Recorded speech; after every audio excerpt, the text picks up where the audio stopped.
Shalom, shalom. This is Brother Nasar. Come back to another video to spend probably about Shemel Shai. Before I do anything, I'm going to give all praises, honor, and glory to Yahweh, Ba'ashem, Yahushua, Ba'ashem, Kakadash. I want to give double honor to the apostles and elders who make us know who really teach well. Peace and salutation to Yahuwah, the four ones pushing his truth, his sincerity, and diligence.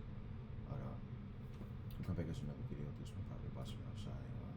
Basically, just wanted to touch on the tribe of Naphtali, go into a couple key spiritual indicators, and ultimately biblical prophecy to show who these people are today, and ultimately where would they be located, because like Esau tell you is that you ultimately can't find them, right? That's what Esau says, right? And basically just, we're going to dive on into it. Now, Naphtali, I pulled up a map, the vision of the promised land, to the 12 tribes of Israel. So you see, you got Asher, Naphtali, Zebulon, Issachar, Manasseh, Gad, Ephraim, Dan, Benjamin, Reuben, Judah, and Simeon. So we got this map right here, but we're going to focus on Naphtali, right? Which Naphtali is Naphtali, right, in the Hebrew, which means wrestling, and also it's the indigenous people from Chile to Argentina, right? Matter of fact,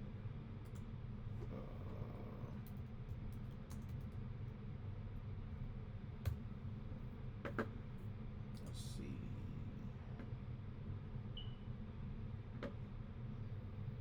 if we can find a good one.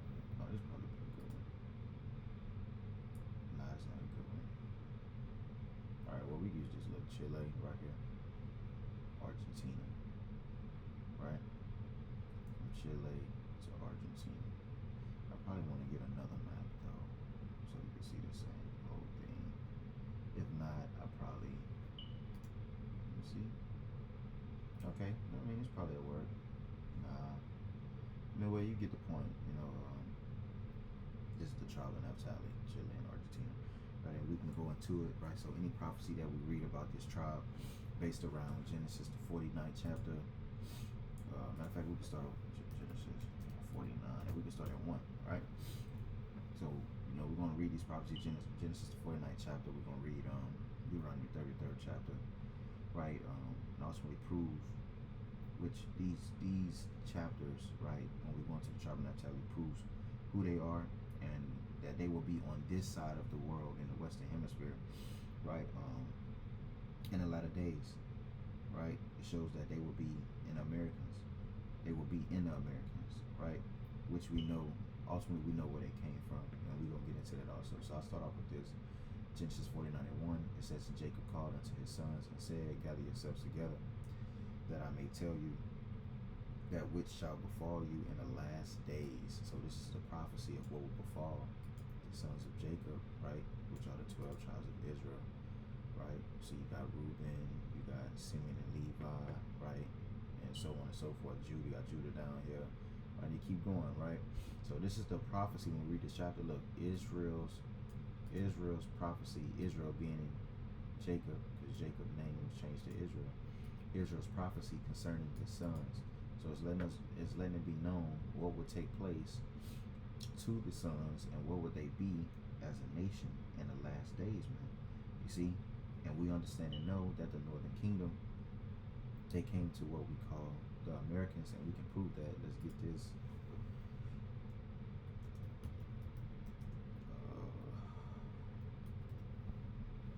This is 2nd Ezra 13, and we'll get straight to the point. Verse 40, right?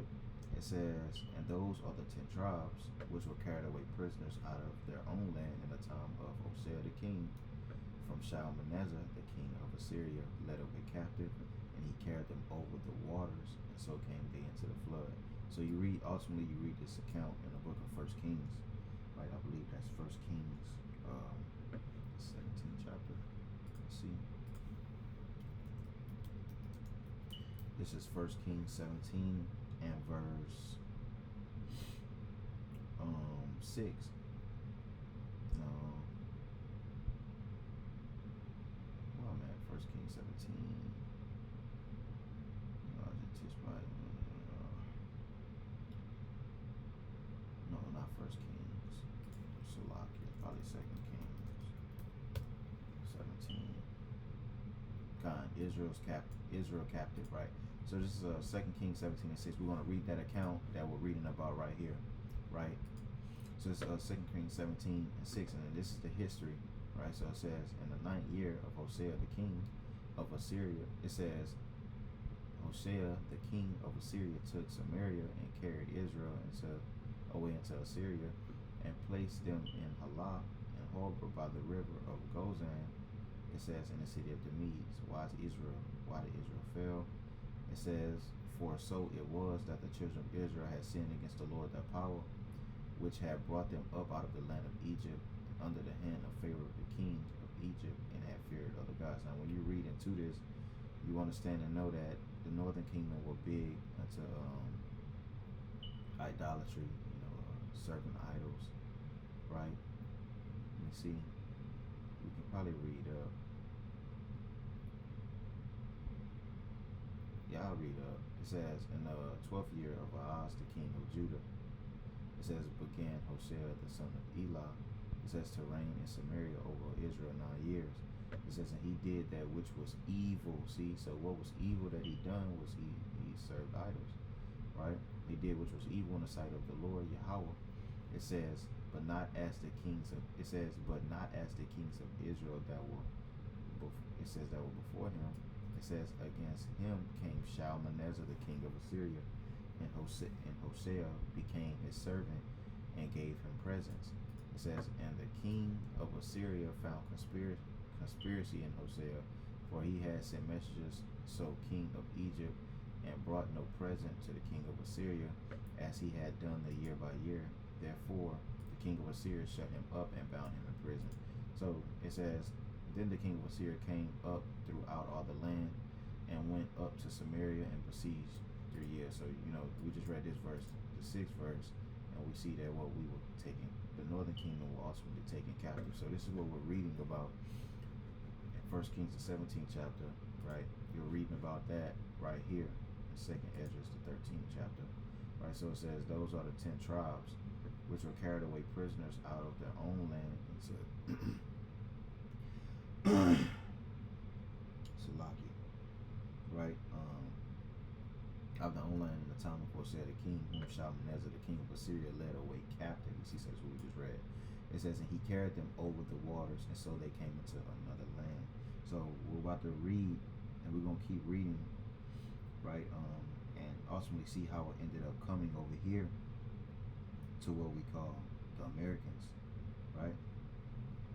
And this is how we're able to read about, the indigenous people of America, right? So it says, but they took this counsel among themselves, that they will leave the multitude of the heathens, talking about the northern kingdom. It says, and go forth into the further country where never mankind dwelt, right? And this is them coming to what you will call America, man, right? So that's why when we read, you have history about prior history about the Aztecs, the Mayans, the Incas, and all these different empires, right? They were ultimately keeping certain customs and laws of Moses, but like wearing fringes and circumcising themselves. They even, you can look it up about, the natives that were here, the Los Lunas Mexico stone, how they engraved the Hebrew, right? You can search these different things up, and you will see, right?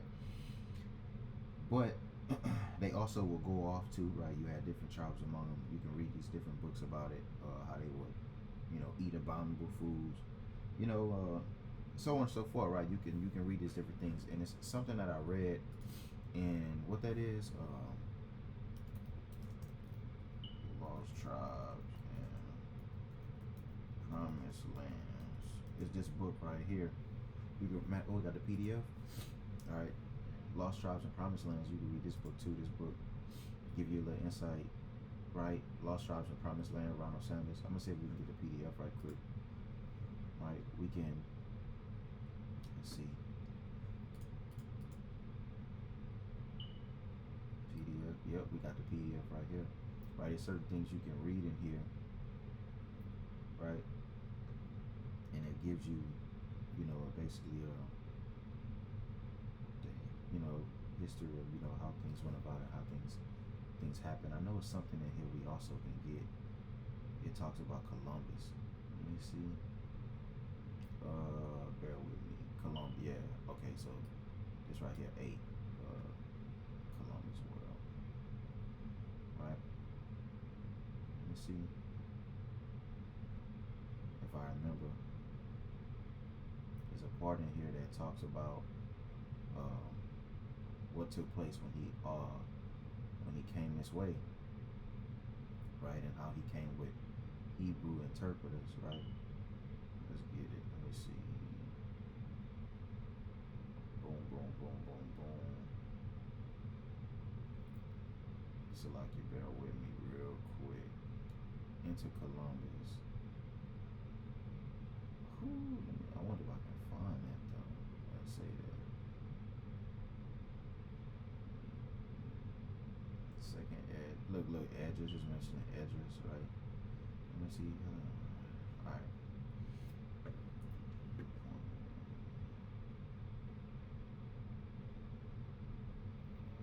It's gonna be up here somewhere.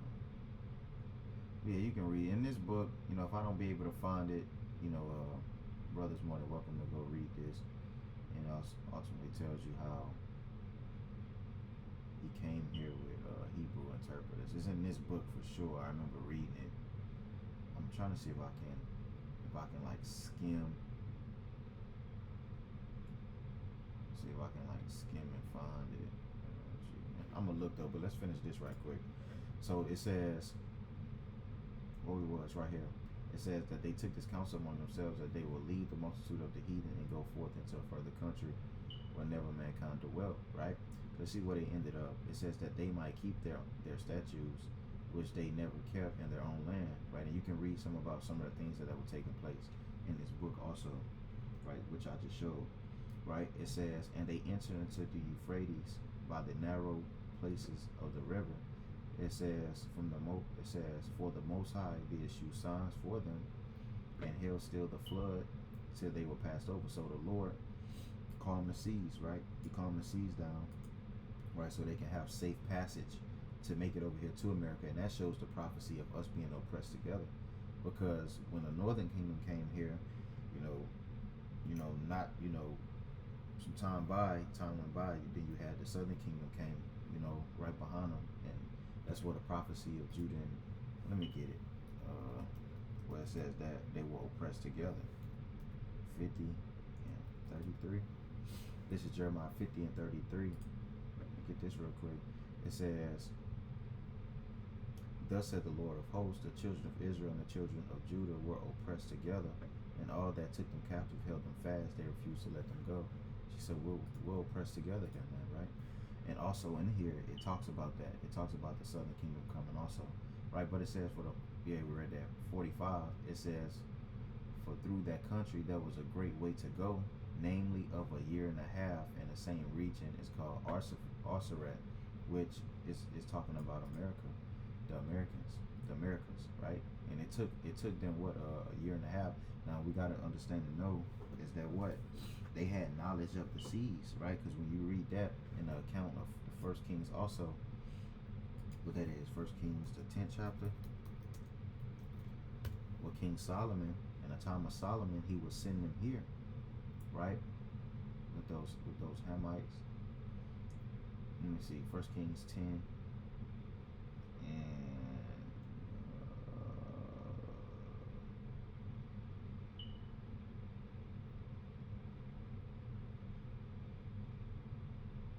and we will go with the navy of Tarshish. All right, 10 and 22. This is 1 Kings 10 and 22. It says, for the king had at sea a navy of Tarshish. It says, with the navy of Haram, right? It says, once in 3 years came the navy of Tarshish, bringing gold and silver, ivory, and apes and peacocks. So King Solomon exceeded all the kings of the earth, for it says, for riches and for wisdom. You see, but it tells you that it took them they would come once in 3 years, right? You see, so that's why when we read it in 2nd Esdras, the 13th chapter, it tell you that it took them, what is that? It was a great way to go, namely, what? Namely what? A year and a half, right? So it took them a year and a half, right? Which is another indicator that they came here. You see? Because what we just read is that what Solomon was sending here, right? So they ultimately had that knowledge of the seas to know, to know of the Americans, right? And this is ultimately how we read about in the Jewish Encyclopedia with Arsaret is how Columbus had identified America with this, because he read Esdras. It also tells us that in this book that Ronald Sanders wrote. Matter of fact, let's get this real quick. Arsaret, Jewish Encyclopedia. This is the JewishEncyclopedia.com. It says the name of the land beyond the great river, far away from the habitation of man. Hey, it's the same thing that the verse says, right? Where it says, for though that country world was a great way to go. Well, I don't know what's that. That's not it.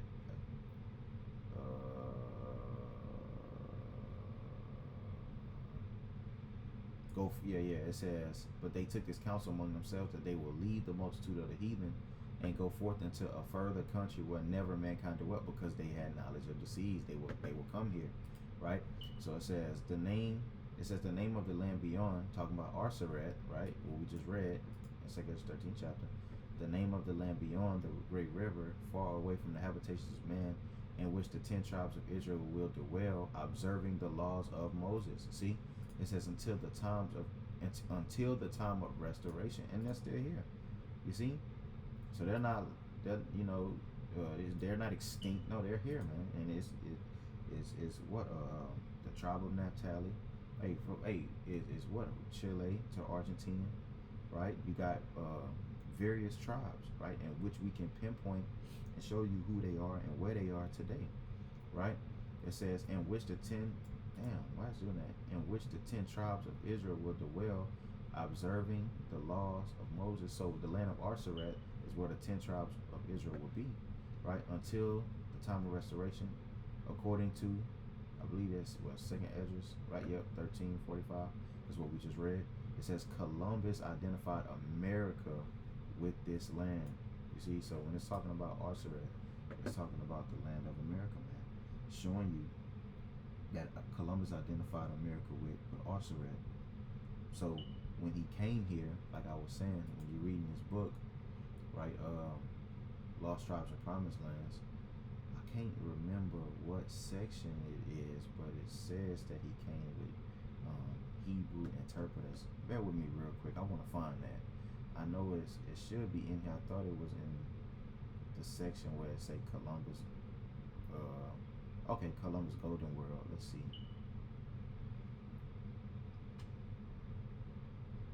Right here. It says, we do not know much concerning Columbus' crew. It says of about 90 men aboard the 3 ships, but at least one of them was an Israelite. Man, I wish I could highlight that right here. Right here. It says one of them was an Israelite whose presence as such was not merely accidental. This was Luis de Torres, a convert as possibly only that year. It says who had once held a position with the governor of Mauricia. It says he was said to have known Hebrew, Aramaic, and some Arabic. It says, and had been brought along by Columbus specifically as an interpreter. So we know why he needed that interpreter, man. Right? He came here with Hebrew interpreters because he knew who was on this side of the world, man. Right? He knew that, the tribes were here, man. Awesomely. You see? But like I say, this lesson is centered around the tribe of Naphtali, and I just wanted to get into that little bit of that, what you would say, that brief history to show that the tribes are not extinct, right? They're here and they're alive, man. Now the tribe of Naphtali,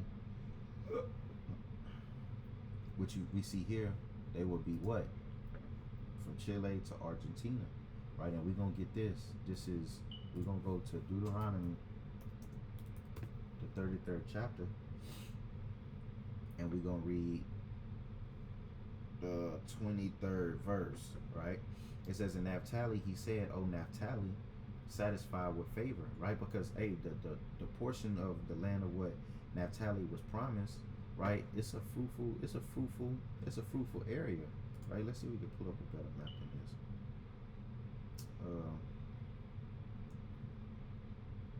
Let's see. Man, this one kind of blurry. I mean, I guess that was cool, right? I mean, it's a fruitful area, right? And it's right there by Asher, right?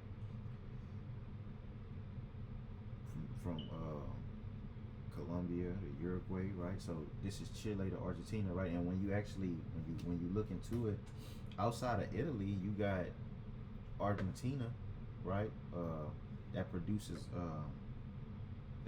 wine, man, right? With their mountainous regions, their valleys, right, and so on and so forth. So the land is very resourceful.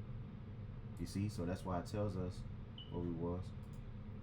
Deuteronomy 33, it says, in Naphtali, he said, "O Naphtali, satisfied with favor and full with the blessings of Yahweh." It says, "Possess thou the west and the south." So this is giving you direction, or shall I say,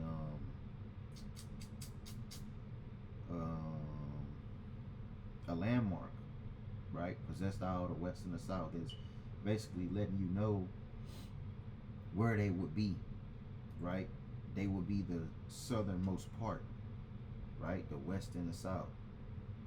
So when you look on a map of the ancient map of where they were, this is northeast Naphtali. They're up here. This is not west and south. So when we read that Genesis, the 49th chapter, it told you this is the prophecy of what will befall the sons, right? And this is how we find who they are, right? Alongside with not only this, but alongside with spiritual indicators, right? And ultimately, man, it takes faith to believe this.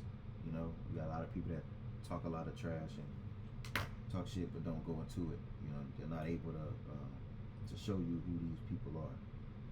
You see, but when you look on this map, it says west and south. Possess thou the west and the south, right? This is Brazil, right? They're possessing the west and the south, right? The most southern part, right? That's Chile to Argentina. So this is showing you pinpoint accuracy where would they be located, right? It tells you that it's satisfied with favor, right? So on and so forth. So this is giving you complete direction of what land that they will possess in the last days, right? So let's jump. Let's go here back to Genesis, the 49th chapter, right? And this is not hard. It's not, you know, this is Genesis 49 and verse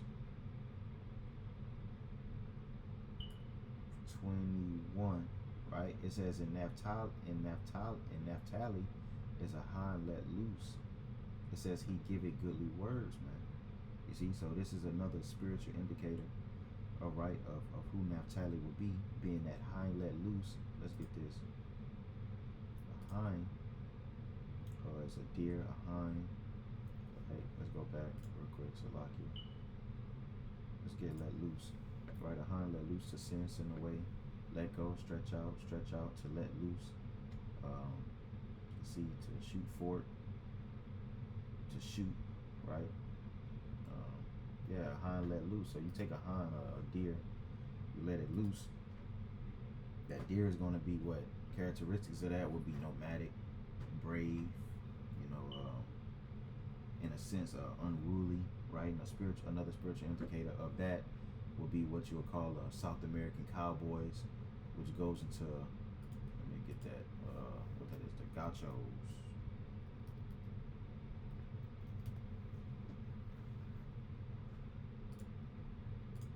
Right? This is the gauchos. It says a gaucho. Look, you see, look, a gaucho from Argentina. Right? Look at that, man. It's an Israelite, man. Right? From the tribe of Naphtali. Right? It says a gaucho. It says it's skill. And look, it say Portuguese, because what they were conquered, man. They would conquer. So they over there they speak Portuguese and that Latin tongue, man. It says a gaucho, Portuguese. It says is a skilled horseman, reputed to be brave and unruly. Right? We just read it where it says that Naphtali is as what? A hind let loose. Right? Where we at? Right here. It says a gaucho is a folk symbol of Argentina, Paraguay, Uruguay, Rio Grande do Sul, in Brazil, the southern part of Bolivia, and the south of Chile. It says gauchos became greatly admired and renowned in legend, folklore, and literature, and became an important part of the regional cultural tradition. Beginning late in the 19th century, after the heyday of the gauchos, they were celebrated by South American writers. So these are South American cowboys. You can look deep into it, right? But it goes to the gauchos. These is from the tribe of Naphtali, man. You see, and there's plenty other spiritual indicators that you can look into, right? And the Argentinians, they're really good at soccer also. You see, it said that they were good with what it said. I think it said pleasant words. What it say? He give it goodly words, right? And I know we worked with some guys from around that area, right? And I know one, every time he see me, he like, hey buddy, he always happy as hell, smiling, right? These are lively people. They're always in good mood, smiling, right? And also when you go into goodly words, you see that you have a lot of Argentinian quotes. Let me see.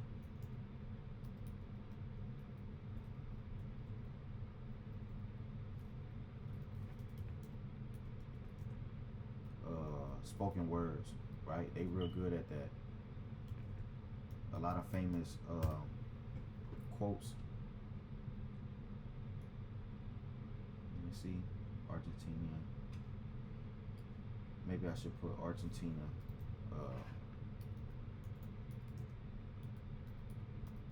quotes, famous quotes. Look, Argentina quotes. Quotes by Argentinian authors. Top 25 quotes. Right, so they into this spoken word. Look, a little bit of mercy makes the world less cold and more just. Right, you can look into these different things, and this is all spiritual indicators, man. Right, just as like we just went into those gauchos, those individuals, they lived off the land, they went to those mountainous regions. Right, we went into showing how fruitful the land of Chile and Argentina, and going into the directions of where they would be and where they would dwell in the latter days. Right, very resourceful land, and it produces wine. Right, you can look that up too. Right, like we went into Argentinian wine. Let me see. I think it's a wine called Argentina, if I'm not mistaken. Yeah, I think it's Argentina. Right, come in a bottle like this. It should say Argentina on it too. Yeah. These are the bottles right here. Look, outside of Italy, they make some fire ass wine. I be sipping on that wine too, man. That young, right? But that was really pretty much it. When you dig into the tribe of Naphtali, it's nothing really too complicated or too deep.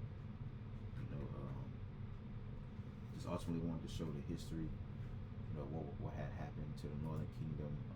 Jump into the tribe of Naphtali, showing where they will be located. Like we say, look, Naphtali's up here. When you read Deuteronomy 33rd chapter, you come to a modern day map. This is them possessing the west and the south. A prophecy from Genesis the 49th chapter of where they will be located in the latter days. So Lord willing, I pray that this lesson was edifying to you. Akim, I want to give our praises, honor, and glory to Yahweh, Bashim Yahushua, Bashim Kakadash. I want to give double honor to the apostle, elders, great and son who really teach well. And peace and salutations to you. Akim on the full ones, pushing his truth and sincerity and diligence. Till next time. Shalom.